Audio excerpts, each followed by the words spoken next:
안녕하세요. 안녕하세요. 예, 저희 하나의 예배에 오신 여러분도 환영합니다. 반갑습니다. 예, 여러분들 좀 궁금하실 텐데 여기가 어딘가 하면은 예, 저희가 LA에 왔습니다. LA에 왔습니다. 예. 우리 미시간 교회 그 인터내셔널 학생 사역하고 있는 형제의 어머님께서 12월 말에 소천하셨는데 오늘 이제 1월 19일입니다. 여기 날짜로 장례식에 참석하느라고 왔습니다. 그래서 장례식 은혜롭게 끝내고 예. 그리고 온 날짜가 이렇게 금요일 저녁 시간하고 겹쳐가지고 저희가 진짜 오래간만에 한 4, 5년 만에 간 것 같아요. UCLA, 예. USC Combined Bible Study에 가서 예. 제가 말씀도 전하고 학생들하고 좋은 교제 시간 나눴는데 지금 여기 있는 곳이 저희 그 UCLA 그룹 리드하는 그 부부, 예. 타이완 아메리칸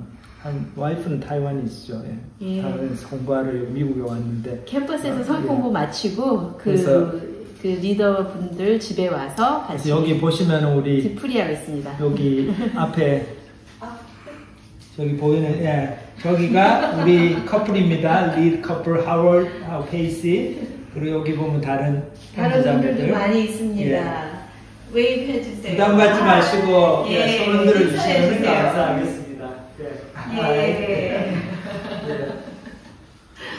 그래서 정말 감사한 게 우리 하워드 형제도 이 미시간 대학 졸업하고 버클리에 박사학위 공부하러 왔다가 거기서 저희 성경부에 나오기 시작하면서 예수님 만나고 그리고 우리 페이시 자매님도 타이완에서 이제 버클리로 공부하러 왔다가 또 예수님을 또 새롭게 만나고 우리 페이시 자매는 교회에서 계속 살았지만은 또 새롭게 예수님을 또 만나고 그 다음에 두 분이서 이렇게 또 결혼도 하게 되고 그래서 여기서 계속 섬기다가 이제 또 타이완으로 가죠. 예. 선교를 위해서. 18년 전에 학생으로 대학교 버클리 처음 대학생으로 왔는데 이제 18년이 지나니까 예수님을 믿고 훈련받고 성장해서 그게 벌써 18years인데 예, 캠퍼스 사역을 할 수 있는 그런 커플이 되고 또 이렇게 선교로 1년 동안 또 가고 싶은 마음도 들어서 또 이렇게 대만에 가는 것으로 헌신하고 이런 걸 보면서 야, 하나님 정말 살아계시다. 하나님은 저희 안에서 역사하시고 저희를 조금씩 성장하게 하시는구나 하면서 참 하나님의 말씀의 중요성을 다시 한번 생각하게 됐습니다. 예, 그래서 저희가 오늘도 이제 말씀 히브리서를 계속 공부할 텐데 오늘 우리 신성원 형제님께서 수양이 중입니다. 지금 대학부 수양이 중인데 예. 그래도 시간을 내서 또 말씀을 녹화하고 저희 그 말씀 함께 묵상하는 시간 갖겠습니다. 그래서 말씀 들으실 때도 하나님 앞에서 마음을 여시고 또 많은 은혜 받는 시간이 되시기 바랍니다. 찬양 한 곡 듣고 부르고 우리 신성원 형제님 히브리서 말씀 함께 듣도록 하겠습니다.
안녕하십니까 여러분, 반갑습니다. 여러분들 새해 복 많이 받으시기를 바라고 오늘의 예배 히브리서 3장 같이 읽도록 하겠습니다.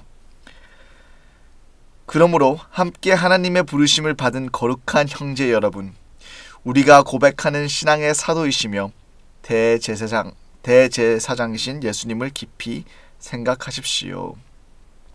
오늘 히브리서의 저자는 이 형제들을 하나님의 부르심을 받은 거룩한 자라고 이렇게 언급을 합니다. 만약 누군가가 저한테 크리스천이 누구냐라고 물어보면 저는 저의 답 중에 하나는 이와 유사할 것입니다. 바로 크리스천은 하나님의 부르심을 받은 자라는 것이죠. 여기서 언급된 거룩한이라는 용어는 헬라어로 하면은 하이오이라는 단어로 발음이 되며, 이 하이오이라는 뜻은 특별한 목적을 위해 지정된 것을 나타냅니다. 그러니 기독교인들은 바로 특별한 목적을 위해 지정된 사람들이라고 보면 됩니다. 우리가 구원에 대한 흔한 오해 중 하나는 구원은 이렇게 천국에 갈 수 있는 차표를 딴 거라고 생각하는 거죠.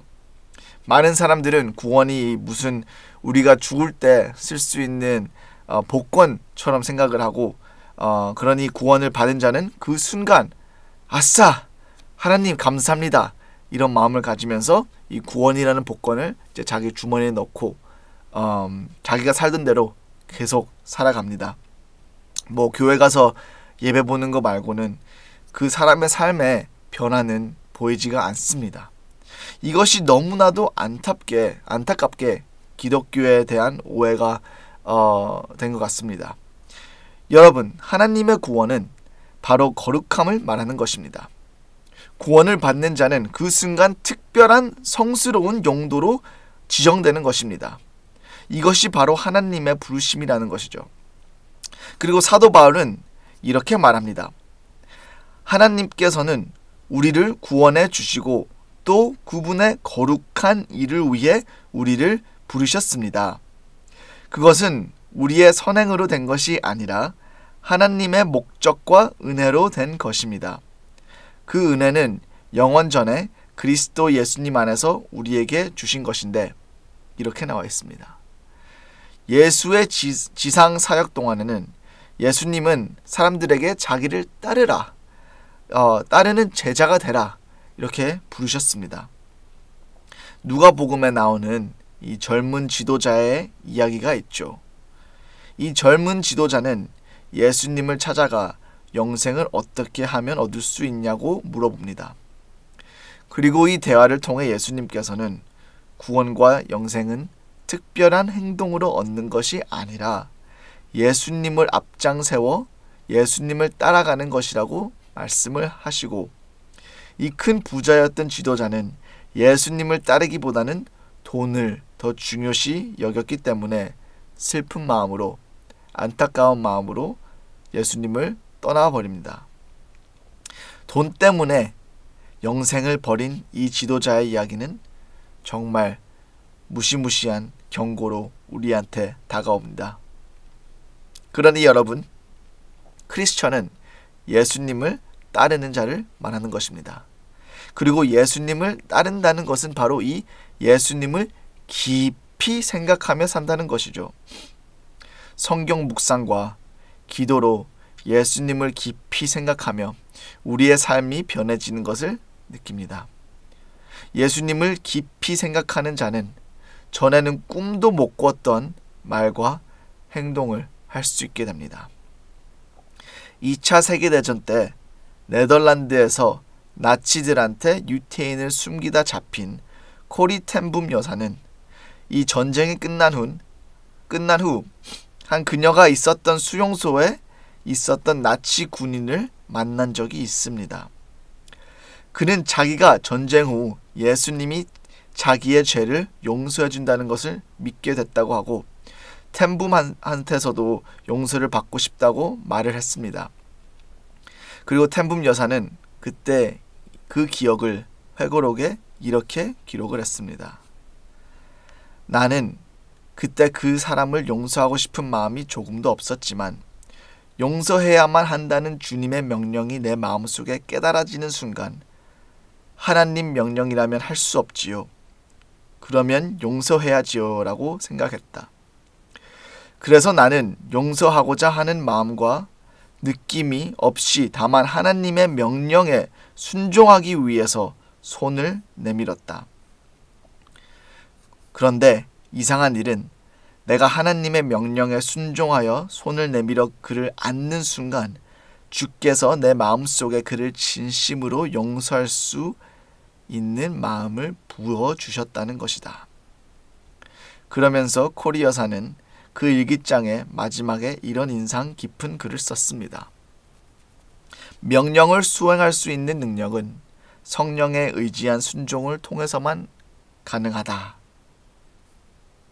자, 정말 대단한 이야기죠.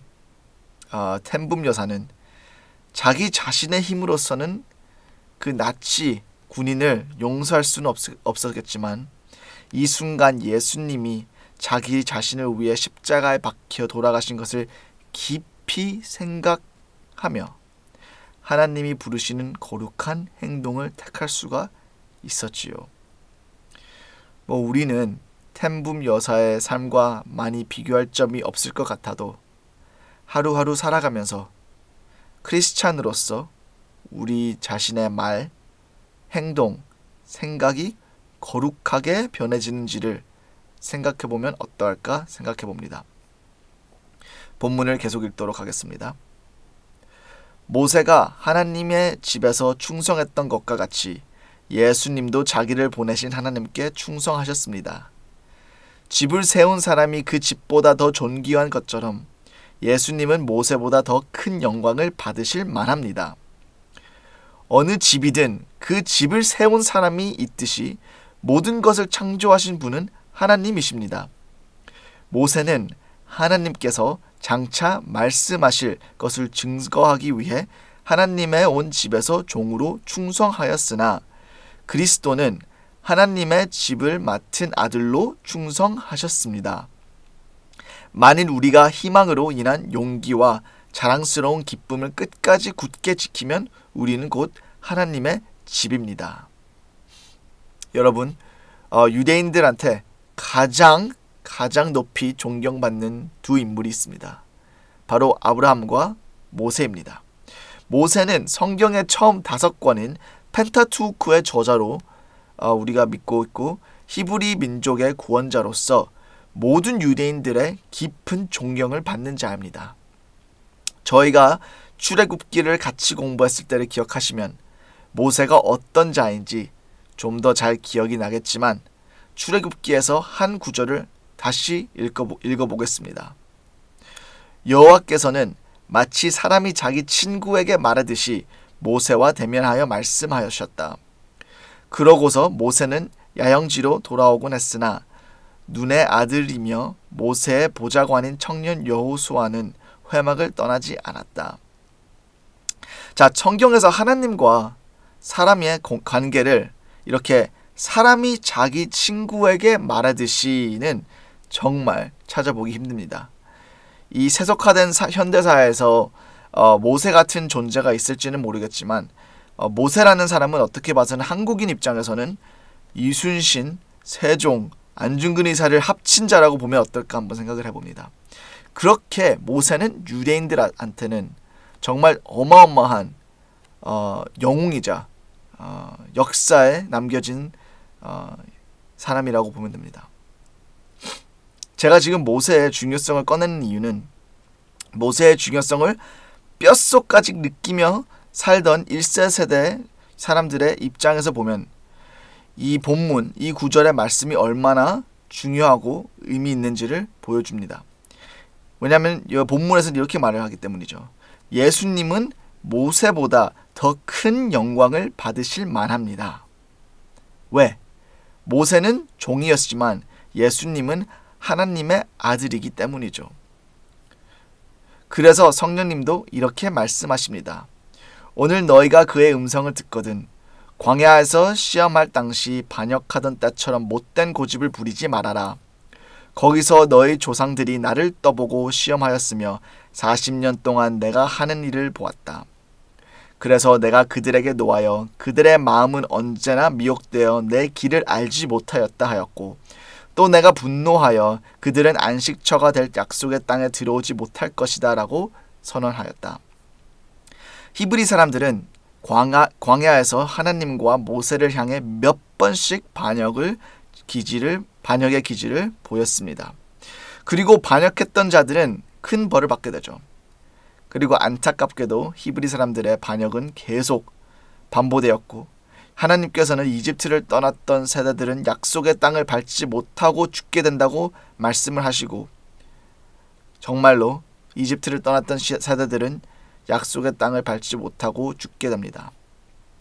하나님의 종이었던 모세를 향한 반역이 이렇게 큰 죄였다면 하나님의 아들이신 예수님을 향한 반역은 얼마나 더 큰 죄일까요?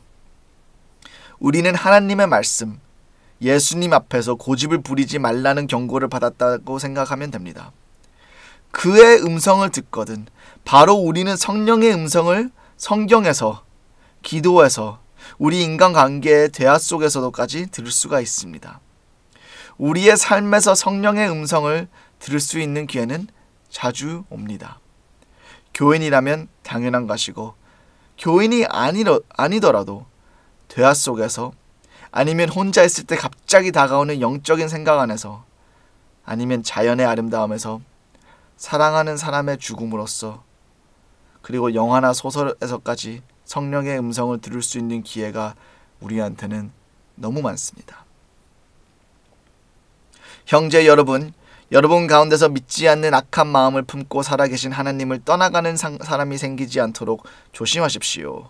여러분은 오늘이라는 시간이 있을 동안에 매일 서로 권면하여 아무도 죄의 유혹으로 못된 고집을 부리지 않게 하십시오. 히브리서 저자는 이런 경고를 또 합니다. 여기서 여러분은 교회 안에 있는 사람들한테 하는 말씀이죠.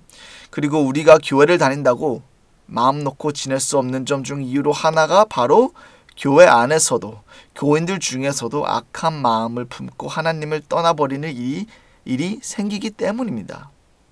교회를 좀 다니신 분들, 교회를 오랫동안 다니신 분들은 다 이 안타깝지만 이런 사건들을 종종 보게 되죠.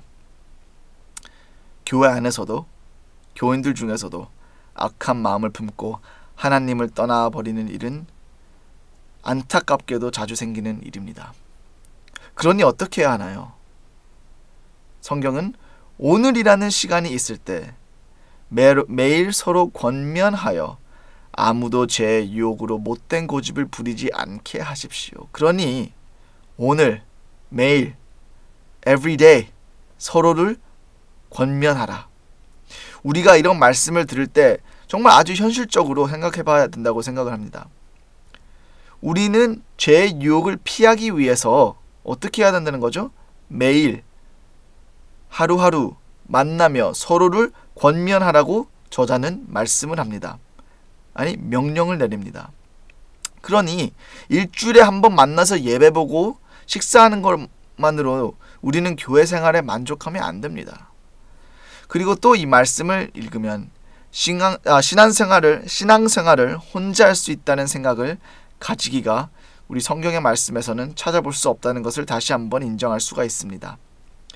제가 사역을 하면서 어떤 학생들을 만나면 자기들은 뭐 신앙은 있지만 교회는 안 다닌다라는 말을 좀 듣게 되죠. 하지만 성경에서는 절대로 신앙은 있지만 교회를 안 다닌다라는 말을 인정할 수가 없다는 것을 우리는 또 여기서 히브리서 3장에서 또 볼 수 있게 됐습니다.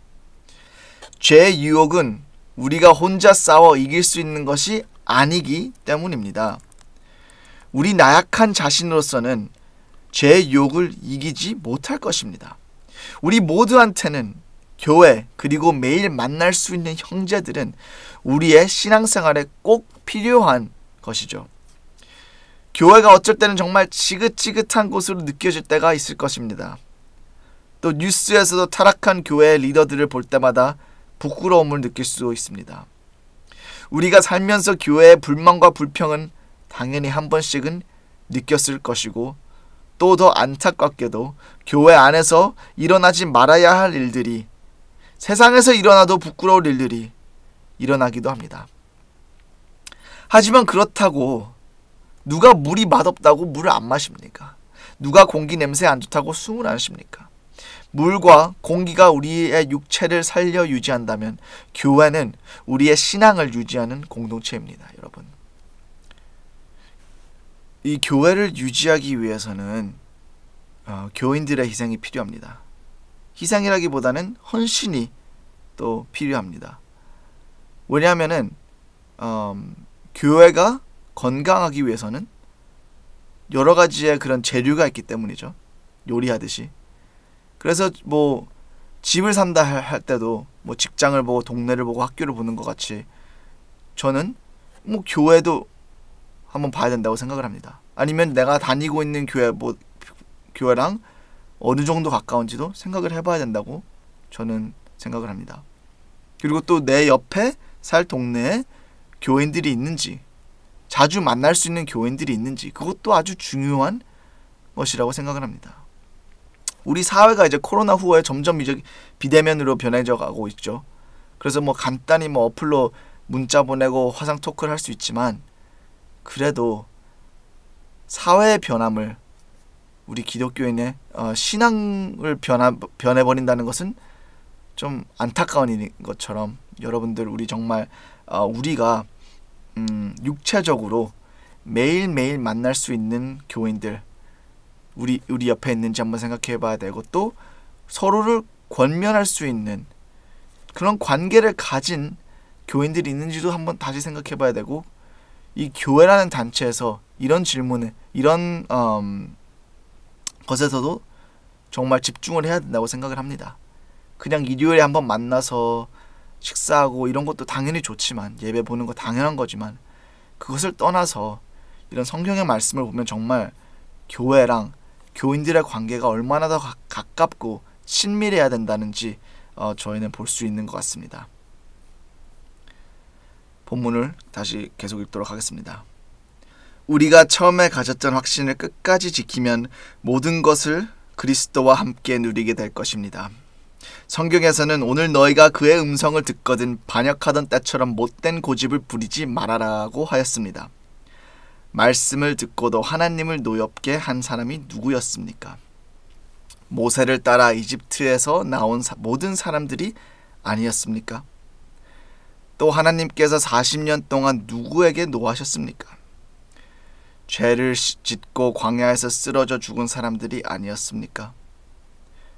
그리고 하나님께서 안식처가 될 약속의 땅에 들어가지 못할 것이라고 누구에게 엄숙한 선언을 하셨습니까? 이것은 불순종한 사람들에게 하신 말씀이 아니었습니까? 그래서 우리는 그들이 믿지 않았기 때문에 약속의 땅에 들어가지 못한 것을 알 수 있습니다. 하나님의 말씀, 성령의 음성, 앞에서 못된 고집을 부리지 말아라. 이게 오늘의 본문 중 하나의 핵심인 것 같습니다. 히브리서의 저자는 모세한테 고집을 부리고 모세를 불순종한 출애굽기의 이야기를 되살려보며 엄한 충고를 오늘 저희한테 가져다 준 것입니다. 우리가 고집이라는 말을 들으면 아이들이 생각나죠.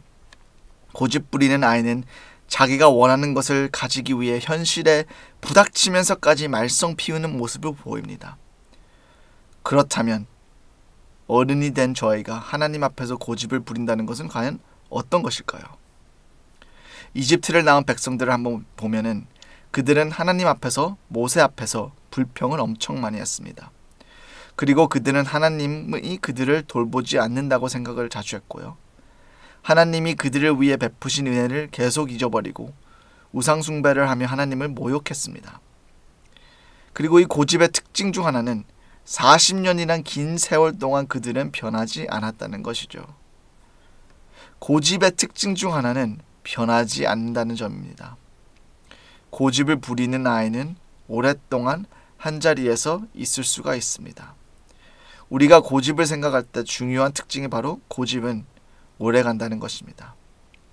그러니 설교를 마치면서 여러분들께 여쭤보겠습니다. 여러분, 우리들한테는 과연 어떤 점이 하나님 음성 밖에 오랫동안 머물고 있나요? 오늘의 설교를 이렇게 마치면서 이 질문에 대한 그런 짧은 묵상의 시간을 가지도록 하겠습니다.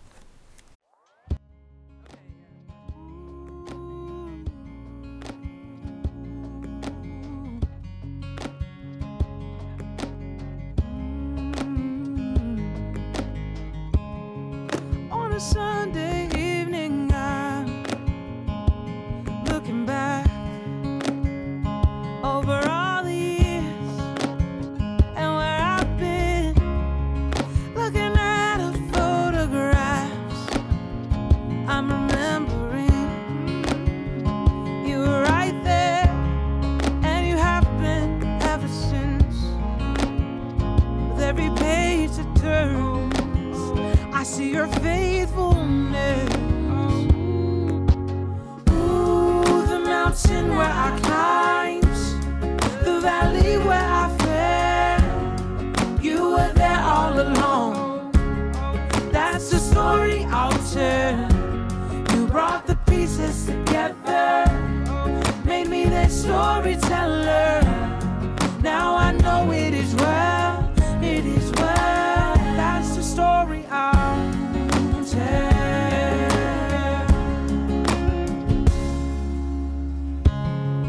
There were some nights that felt like they would last forever, but you kept me breathing. You were with me right then, and all that you have done for me, I can never hold it in. So here's to me telling this story over and over again. The mountain where I climbed, the valley where I fell, you were there all along. That's the story I'll tell. You brought the pieces together, made me that storyteller. Now I know it is well, it is well. That's the story I'll tell. That's the story I'll tell. Yeah, yeah. You hold the broken, you heal my every cry, every cry. My eyes are open, I know that it is well. It is well. 하나님 아버지 감사합니다. 오늘 저희한테 이런 중요한 경고의 말씀을 가져다 주셔서 감사합니다. 하나님 아버지, 우리 모두가 이 성령의 음성 앞에서 고집을 부리지 말고 하나님의 말씀에 귀를 들여 하나님의 음성을 따르고 하나님의 뜻을 따르는 그런 제자들이 되도록 도와주시길 바랍니다. 이 모든 것을 예수님의 이름으로 기도합니다. 아멘.